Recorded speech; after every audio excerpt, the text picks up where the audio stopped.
Assalamualaikum warahmatullahi wabarakatuh. Apa kabar anak-anak? Semoga kalian dalam kondisi sehat ya. Berjumpa lagi dengan Pak Guru. Kita akan belajar tema 7, subtema 2, pembelajaran yang pertama. Namun sebelum kita lanjut pada pembelajaran, marilah kita berdoa terlebih dahulu. Berdoa dimulai. Berdoa selesai. Baiklah anak-anak, kita akan mulai pembelajaran. Namun sebelumnya, Pak Guru harapkan anak-anak menonton video pembelajaran ini hingga selesai agar kalian menjadi lebih paham. Oke anak-anak, kita mulai ya.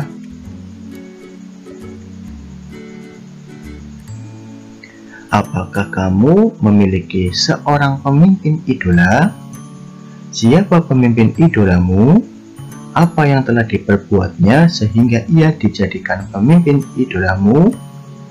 Kamu sudah belajar tentang kepemimpinan dan nilai-nilai yang harus dimiliki. Di sekitar kita banyak pemimpin yang baik dan kita mengidolakannya. Apakah kamu memiliki seorang pemimpin idola? Siapakah dia? Mengapa kamu mengidolakannya? Nah, tulislah pemimpin idolamu dan nilai-nilai kepemimpinan yang mencerminkan pengamalan nilai-nilai persatuan dan kesatuan. Jangan lupa menuliskan contoh kegiatan yang telah dilakukannya. Ya, misalkan di sini jawabannya Pak Guru, pemimpin idola saya adalah ayahku. Nah, saya mengidolakan beliau karena dia adalah seseorang yang baik hati, bertanggung jawab, adil, tegas, ramah, mudah bergaul, selalu bersyukur, berpikiran positif, dan selalu optimis. Kegiatan yang dilakukan ayah saya adalah mewajibkan setiap anggota keluarga untuk makan bersama. Sehingga dengan makan bersama dapat tercipta rasa kebersamaan dan dapat saling menyampaikan rasa keluh kesah maupun pendapat yang dapat memperkuat rasa persatuan dan kesatuan di keluarga kita. Dan tentu anak-anak memiliki pemimpin idola yang berbeda. Nanti anak-anak tulis juga ya pemimpin idolanya itu siapa ya. Nah, dari bacaan yang tadi Pak Guru kan idolanya ayah Pak Guru ya. Nilai-nilai kepemimpinan tokoh idolanya Pak Guru, yang pertama itu nilai kepribadian ya. Kepribadiannya ayahnya Pak Guru yang pertama itu tegas, kemudian bertanggung jawab, kemudian bekerja keras. Kemudian nilai yang kedua adalah nilai sosial. Lah, beliau itu suka menolong, dia juga pandai bergaul. Nah, ayahnya Pak Guru juga selalu menghargai orang lain.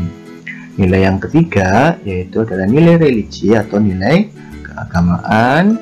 Nah, beliau itu selalu bersyukur. Nah, kemudian dia selalu rajin beribadah, dan bapaknya Pak Guru itu selalu berdoa ketika akan melaksanakan suatu kegiatan dan setelah melaksanakan suatu kegiatan.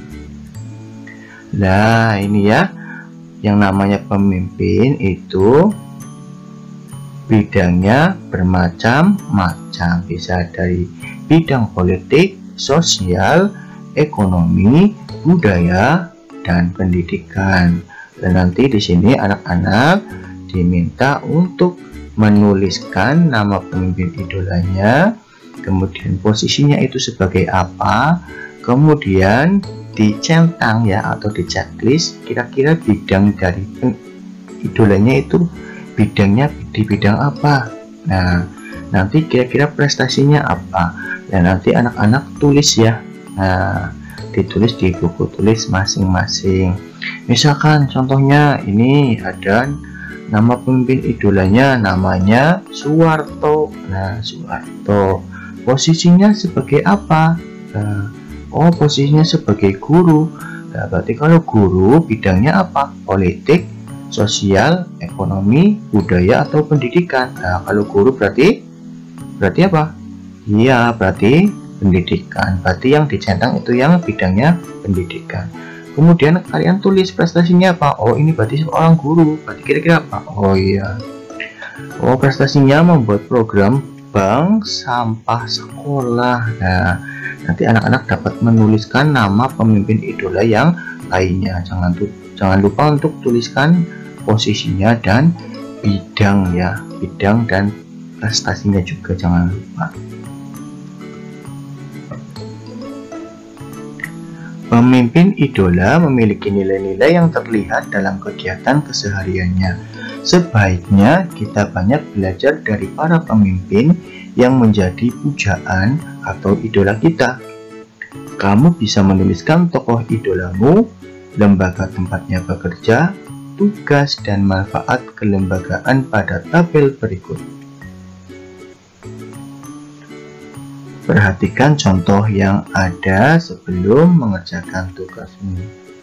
Jadi di sini ada 4 kolom ya anak-anak, ada 4 kolom. Yang kolom pertama adalah pemimpin idola, yang kedua kelembagaan, yang ketiga itu tugas, yang keempat itu manfaat lembaga. Misalkan pemimpin idolanya itu dokter, nah berarti kelembagaannya, tempat tugasnya di mana? Oh iya, rumah sakit sebagai kelembagaan sosial. Tugasnya dokter apa? Nah, tugasnya dokter berarti apa? Yang pertama, merawat warga yang sakit.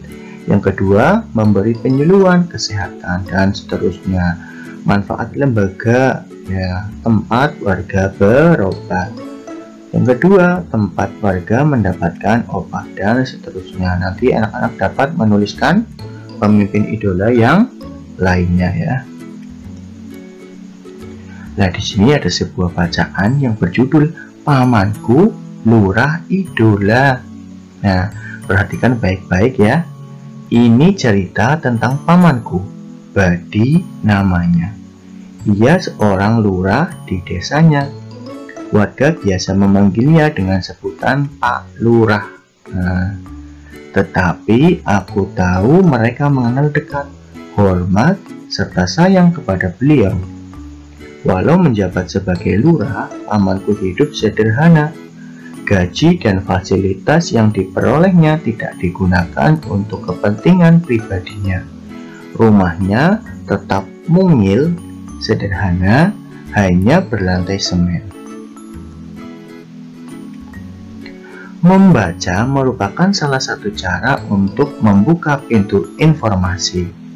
Bergantian dengan Bibi, di sore hari, Paman mengajar membaca di balai belajar. Ia sabar dan penuh canda, sehingga warga tak sungkan belajar dengannya. Kadang warga seperti lupa bahwa sang guru adalah lurah, pejabat pemerintahan desa. Paman sedikit demi sedikit juga menyediakan berbagai buku di balai belajar. Berbagai buku disediakan seperti buku bercocok tanam, pemeliharaan hewan, atau buku pengetahuan umum tersedia di sana. Ia selalu menyisihkan sebagian gajinya untuk membeli buku di pasar buku bekas. Beliau bukan hanya memikirkan kesejahteraan warganya, pamanku juga selalu bermusyawarah dengan warga sebelum menentukan kebijakan. Aku ingat, pernah sekali waktu sekelompok investor datang menemui paman.